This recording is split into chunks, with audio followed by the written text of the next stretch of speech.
So, a lot of y'all know that the month of July is very hard for me, right? Boom. Like, I be in my head so fucking much.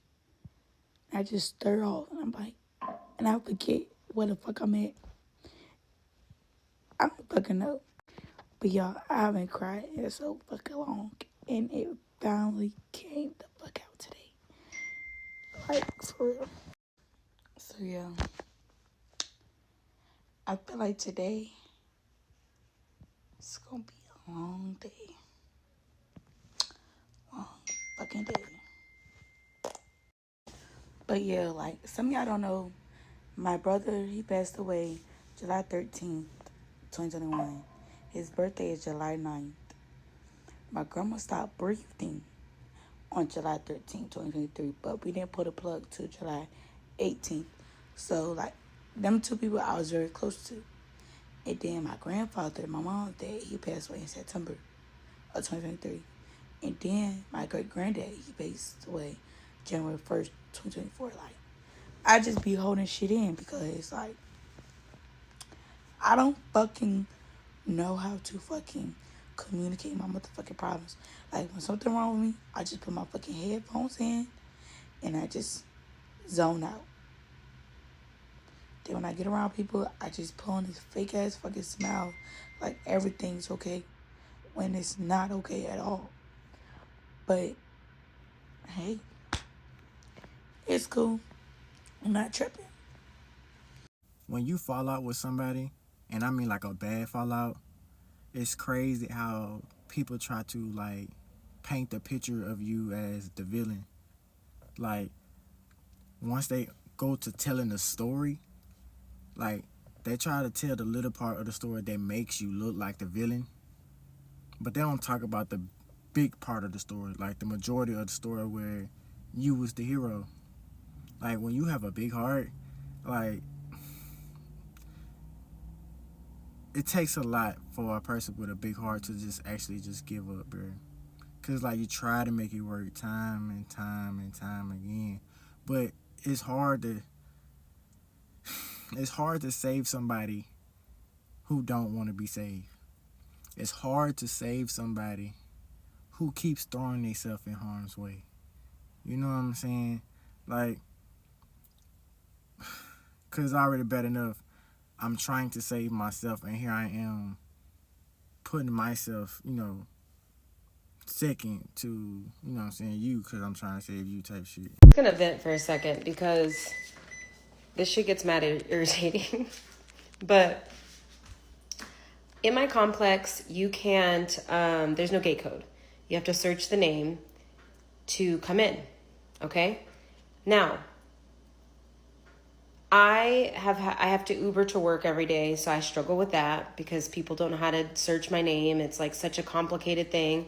The keyboard that shows up to search my name is like T9, which is like old cell phone. So people have a hard time because usually the people that are up that early, no offense to the older people, but it's the older people and they don't remember how those cell phones used to work. So that's one. But just now I had to order DoorDash because I needed some ingredients for what I was making for dinner. And the guy, I send him a message because I anticipate there's going to be an issue every time. So like, I just send a message saying, hey, do this, that, and the other, search my name, it'll call, it'll let you in, etc. I send that message ahead of time while he's still shopping in the store. Tell me why this man pulls up, what's the gate code? And I'm thinking, like, I already sent you the fucking message. Excuse my language, but I already sent the goddamn message. So, he calls me before I can even answer. And he's like, I don't know what the gate code is. And then he just starts complaining. Can you come out and like figure this out? And like, just complaining. Won't be quiet. Asking me questions, won't fucking shut up. He won't shut up so I can answer him, so I can help him get in the goddamn gate so I can get my damn beef. That's literally all I needed. And so I'm super irritated because he would not be quiet, just straight complaining. Well, they should do this and they should do, like, sir, I'm not the owner of this building. I just live here. I just moved here. I don't own this building. What am I going to do? I'm going to tell him, you should do this. Like, that's not a thing. So I finally started talking over him enough so he could be quiet because he wouldn't be quiet for me to answer him. And he ended up following somebody in because he wouldn't be quiet long enough for me to give him the directions on how to do it. And then he couldn't be quiet long enough to figure out where the heck I live. So then I had to go outside to go get my DoorDash, essentially. I had to go out of my way. And then I started thinking about it. I was like, oh, Adriana, you could make a review. You could be like, hey, this guy sucks. But then I thought about it, and it's like, he's trying to support his family. Or he's trying to support his life. And he's just trying to make some money. And he's a little slow. But that's no reason to, like, mess up his bag. So I'm not making a review. But I'm going to vent on TikTok. That's what I'm going to do. Out of all honesty, honestly feel like the universe is going against me right now. So it's really weird to try to explain. I'm not exactly sure what I did wrong, if I did anything wrong, but I just have this feeling where everything's just kind of going against me right now, like the universe. So just some fast examples here. I have always had really, really healthy pregnancies. I've never had any complications with them, no worry, no anything. I had 2 babies of my own, and then I did 2 surrogacies perfectly fine, and I tested positive for a pregnancy test, and I was supposed to be almost 6 weeks pregnant, and I started bleeding really, really heavy, and the doctor told me that I am most likely going through a miscarriage. Plus, I'm a huge plant lover. All my plants always bloom. And even some of my plants, like, aren't surviving. They're just dying, and I don't know what is going on. I feed and water my plants. I give them sunlight, and it feels like I'm not doing anything right. Like, just the universe is going against me somehow. I receive a call Monday telling me, like, hey, it's true that you had a miscarriage. Like, even after the ER doctor told me, oh, well, it looks like you've had nothing but healthy pregnancies. Your body's a pretty good baby making machine, so I wouldn't have anything to worry about. Like that's not funny, like, he was laughing about it. That's not funny. I don't know what to do. Like, I don't know what to do.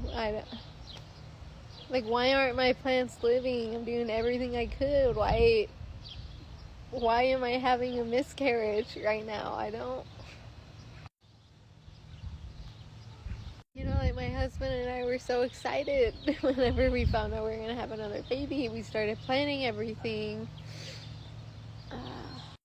I'm not sure, like, if anyone else has experienced this, but if you have, like, give me advice on what is going on, like, what the heck is happening right now, because I feel so out of place. I feel like nothing is flowing towards me. I'm not understanding here.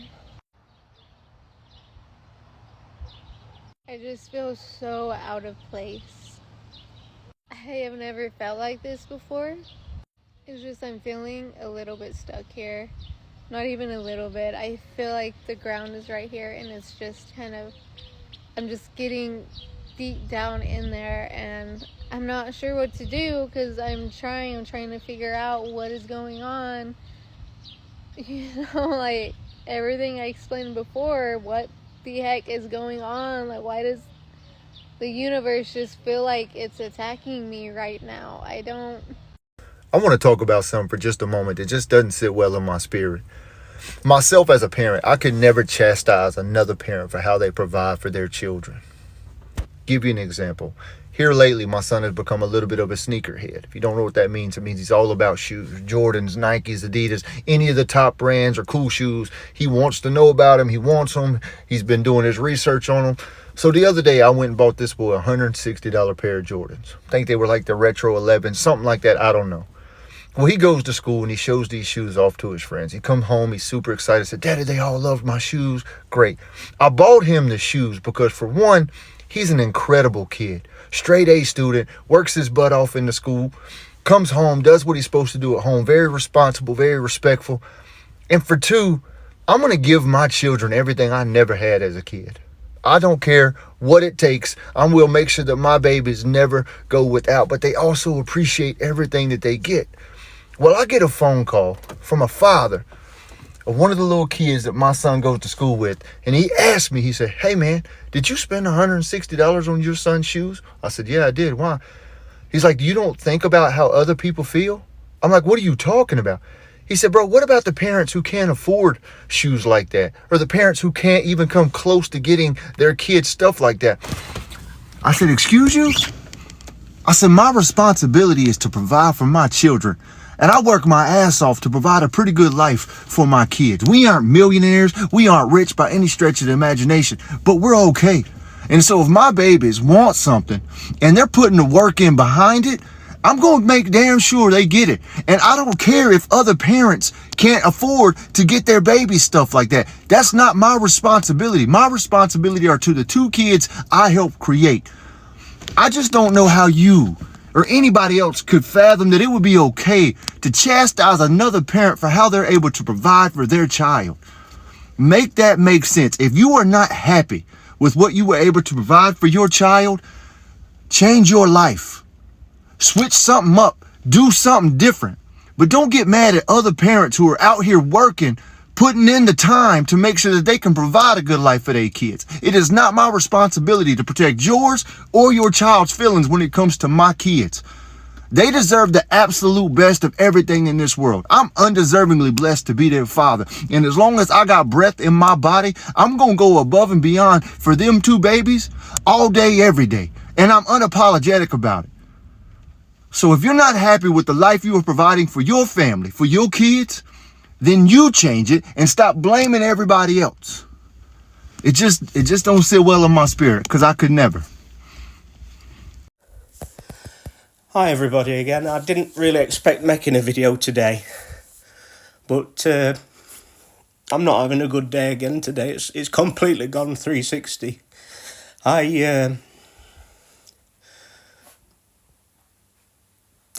This sounds really pathetic, because when I was younger, I'd go anywhere and do anything, and it didn't bother me. I was quite and even when my mum was alive, I was. But I tried explaining. I'll try and get on with the story. I tried explaining to my friend the other night, and he understood what I meant. I says, at the moment when I go outside, I feel like a little child. I don't feel like a 40, I'm a 48 now. I don't feel like a 48-year-old. I feel like a little child who wants his parents. And I think we've all got that inside of us. And today, all I've had to do, this is why I feel so pathetic with my life, all I've had to do today was get up, brush my teeth, have a shower, things like that. And the only thing I'd got to do was go and collect my prescription from the chemist, which is half a mile away. So I could either walk or drive. But I got out of bed and I've been putting it off and putting it off. And I finally collected it about 4:10. And I'm losing my train of thought.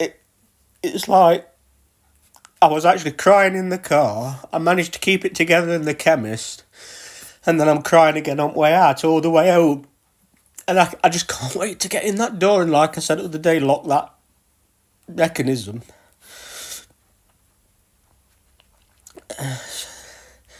And I just wanted it to end, because I think it's really pathetic to do this. I think it's really pathetic, to be honest. And then, other day, I had such a good day. I managed to go to my uncle's and my friends, and I had some amazing comments saying well done and thank you, and I want to thank everybody for that. I did have one nasty comment from a young lad just saying, oh, you miraculously got over that quick, sort of being sarcastic, think, obviously somebody who doesn't understand about anxiety, depression and things like that, I don't take any notice of them sort of people, because you just hope they never have to go through it. But it's like, I can't understand what's causing it today. I got through my mum's birthday pretty good, and then it was the day after I went to my uncle's and my friends. And then today, when I got up, I felt, I know I was putting it off all day, and I know I'm waffling on, but this is just how bad anxiety and nerves can be. But I managed to go, because if I don't collect them on a Thursday, they send them again on a Friday, and then they won't give me more than one. They don't catch up, because, like in the past, something may have, if you know what I mean, you get where I'm saying, something happened with my tablets in the past where, I was silly. But I promised my mum, when she actually, minutes before she died, that I'd never be silly again. So I'd never ever be silly again. But I just wish I could sort out this. And I'm sorry if I'm boring. I thank everybody of you who sent kind comments and audio. One lady sent me an audio thing to listen to, and I'm going through all the comments and everything. And it's this is a bit of an outlet for me, because I come home to an empty home. Except I've got a little chihuahua that used to be my dad's, but when he died, he passed it on to me. Mum, when my mum died, passed it on to me. So I've got my little chihuahua that I love, but she's 15 now, and I keep worrying about her all the time. But I just wanted to make this video because it helps me get it out, and I've also been, I'm in touch with my friend in Turkey, and she texts us all the time, but she's been having a rough time, and but I'm going to text her now to let her know that I'm not feeling too good, because I promised her, and we do it back and forth if one of us does not need a bit of support. So I'm going to text her now to get a bit of support. But I'm sorry I can't stop crying today, but that's the thing about anxiety, isn't it? You can, like, one minute feel okay, and then the next minute it's so bad again. But anyway, thank you for watching. And even if nobody watches this, it's just an outlet. I feel I'm telling somebody, because sometimes you feel you banging your head against a brick wall. So thank you anyway. And hopefully next time I make a video, I'm a little bit better again. Like I say, it comes in big waves and goes in big waves, and then I'm taking all my medication. But I honestly think I might have a little bit of PTSD. I don't know, because I lost my brothers growing up. And when I was 4, my brother went out one night, and the next morning I remember my mum and dad sitting me down and explained that he'd died. He'd had a nasty fall, and he died and passed away. And then when I was 10, same situation again. I came downstairs, my mum and dad says, "We need to tell you something, and your brother Paul's died. He died in a car crash." And I remember then when I got to about 17, my mum and dad used to go away to their little caravan in Skegness. They used to try and get away every weekend. But the travelling down time, it was before mobile phones. I used to say, "Will you give me a ring from the phone box when you get there, so I know you're okay?" And I never told them, but that 2-hour-ish journey, I was pacing up and down, anxious, crying even back then when I was 17, because I'm physically frightened of people going out my life and not coming back. That's how hard it is. People go out my life and they don't return. So I'm going to see next time I get an appointment if there's any involvement of PTSD that could probably do what I say. But anyway, I'm just waffling now, so I'm going to let you. Thank you ever so much if you have watched this video. Bye.